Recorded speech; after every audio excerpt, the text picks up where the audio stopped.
Shalom, shalom. I want to say all praises be to Abanawa Yahweh, Bahasham, Yahweh Shai, Bahasham Harakakudash. Double honors to the apostles, elders of great millstone of the well. Shalom to the sincere brethren. I came out across the four winds, the four corners of the globe, pushing the truth, the good news of Yahweh Shai, proclaiming salvation to the elect of Israel, so-called blacks, Hispanics, and Native Americans, and proclaiming the downfall of Esau, Edom, the so-called white man, and his wicked empire. So this video is going to be entitled, "Unto Israel Belongeth the Ultimate Blessing." Basically inspired by a video brother posted in the chat of these Ishmaelites over there in the Middle East, Dubai, Saudi, living lavishly, man. Basically, they're billionaires and trillionaires, man. Which this applies to all the heathen nations same way, man. You have Esau, Edom, you know what I mean? The elites of Esau, Edom living lavishly. You have the elites of Moab and Ammon, the elites of different Hamitic nations, Cush, the elites of Elam. You understand? There's this one Elamite. He just had one of the richest Elamite. He's still so-called Assyrian. His son just had like $100 million wedding. Some crazy price, man. $1 billion wedding or some crazy shit, man. But guess what? That's their consolation on this side, man. So you can't say the Most High in fair, man. You can't say the Most High and give these heathens a chance, because he did.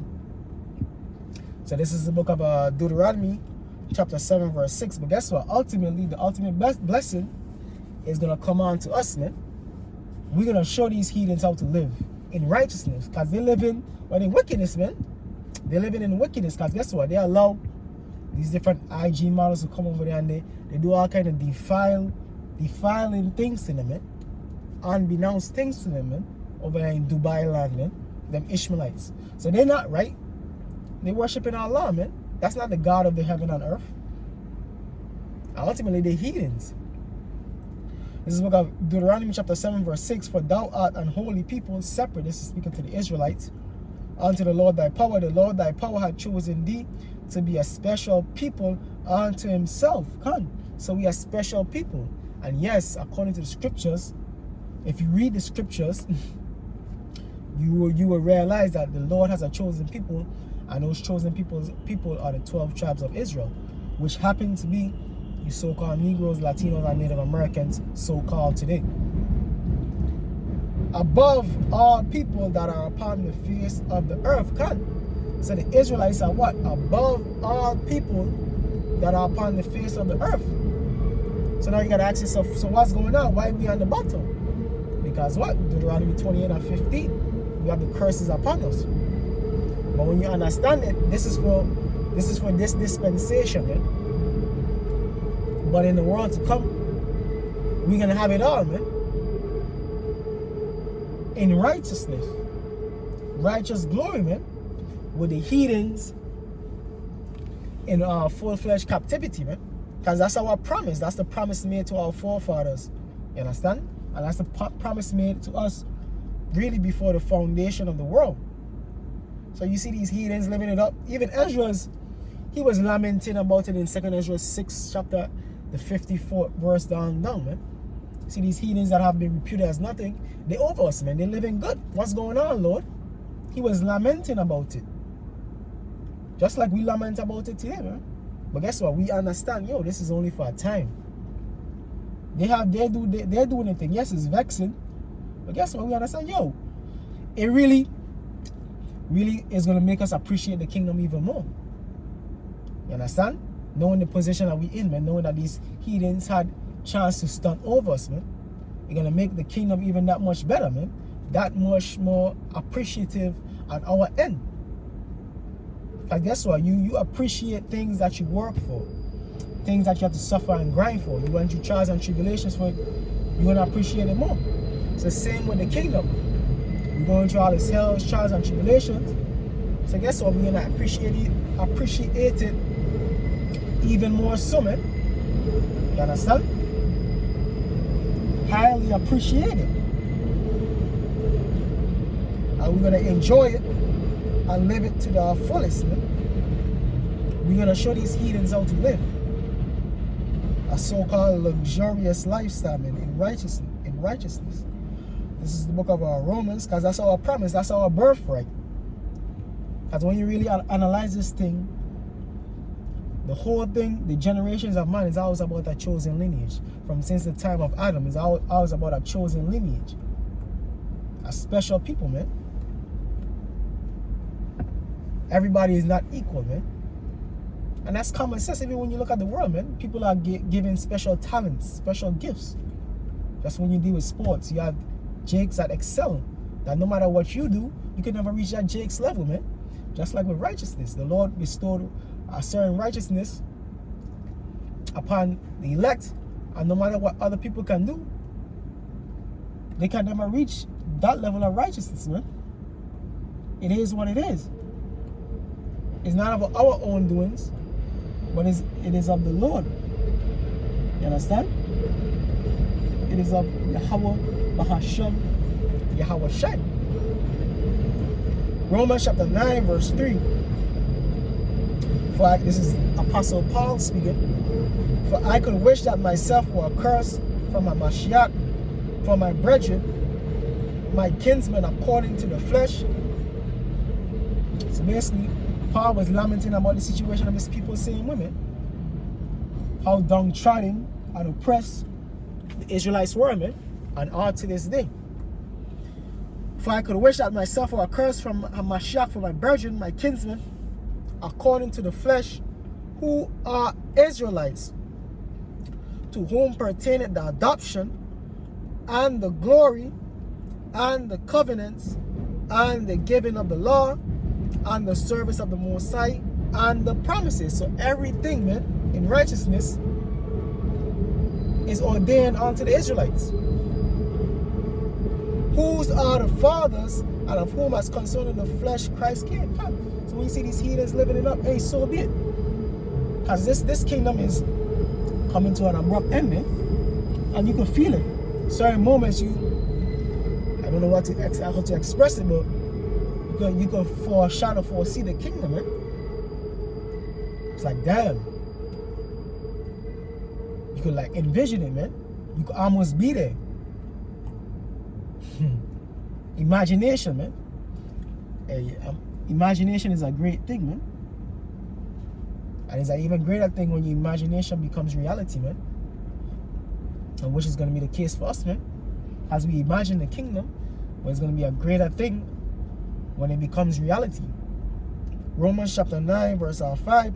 Whose are the fathers, and of whom concerning the flesh Hamashiach came, who is over all, Yahweh blessed forever to Wab.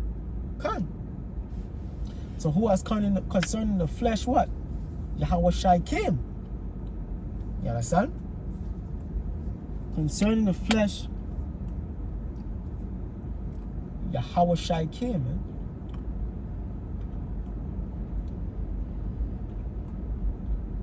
And that's the Israelites, man. And it ain't no denying it. It ain't no denying it. And these heathens ain't gonna have nothing to say, like the Lord said in Egypt. Shall not a dog lift up his tongue, man. So these heathen nations are liking on to dogs. They're really liking on to Isaiah 40 and 15. So look how the Lord have them living. They have their glory on this side. So how much more the glory of the chosen people of the Lord? How much more the glory of the chosen people of the Lord? And it's the Lord's will to give us the kingdom. It's the Lord's will to give us the dominion over heaven, over this world, man.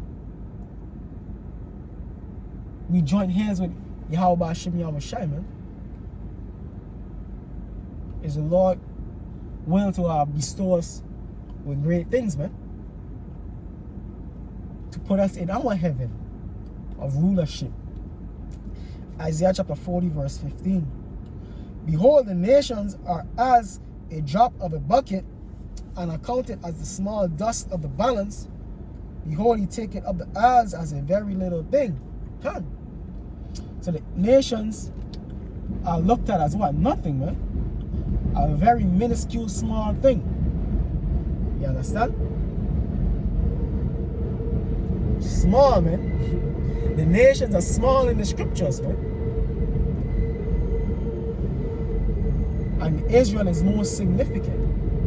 And we are about to live that out in the kingdom, man. We are about to live up the promises of the scriptures. And it's going to be unbelievable, man. Eyes have not seen, ears have not heard. Zephaniah chapter 3.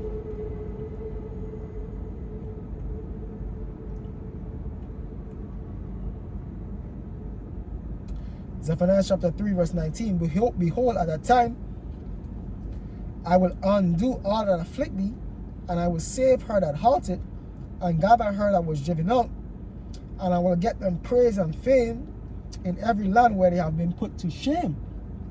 And where's the main land we have been put to shame, man? Here in Babylon the Great, man. Put to great shame. But guess what? The Lord is going to look out, man. The Lord is going to take care of us, man. The real woman, the Lord is going to take us out of this bottom position and bring us to the top, man. The real rags to riches our story.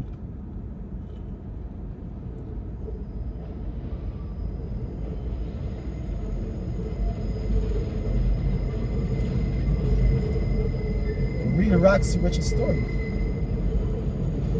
Zephaniah chapter 3 verse 19. Behold, at that time I will undo all that afflict thee, and I will save her that halted, and gather her that was driven out, and I will get them praise, and fame in every land where they have been put to shame. At that time will I bring you again, even in the time that I gather you, for I make you a name and a praise among all people. I'll make you a name and a praise among all people of the earth when I turn back your captivity before your eyes, said the Lord. Come. So there you have it, man. There you have it. He's going to turn back. He's going to exalt us before our enemies. Wisdom of Solomon, the 5th chapter. That's what we have in store for us. A great kingdom, man. You understand? And that great ain't even the right word. So the heathens, they have their time to rule now, of which is coming to a soon end, an abrupt end. Was that Job? And in the book of Job. Job chapter 20. Job chapter 20 verse 4. Knowest thou not this of old, since man was placed upon earth, that the triumphing of the wicked is short, and the joy of the hypocrite but for a moment? Kind of talking about Esau Edom, because Esau Edom is ultimate hypocrite, and he is the wicked. His rulership is but for a moment. In the times of eternity, Esau's Edom rulership, and his rulership, the Greeks, the Romans, and now present day America, Babylon the Great, it's really but for a moment. An elapsing of eternity, man, of which we are about to experience. Eternal dominion, eternal kingdom for the Israelites, starting with 144,000 chief rulers, man, under Yahweh Shai. Hey, so with that, hope you brothers and sisters were edified and uplifted. I want to say all praises be to Abanawa Yahweh, Bahashem Yahweh Shai, Bahashem Harakah Kodash. Double honors to the apostles, elders of Great Millstone rule well, and shalom to the elect. Kwame Ashala.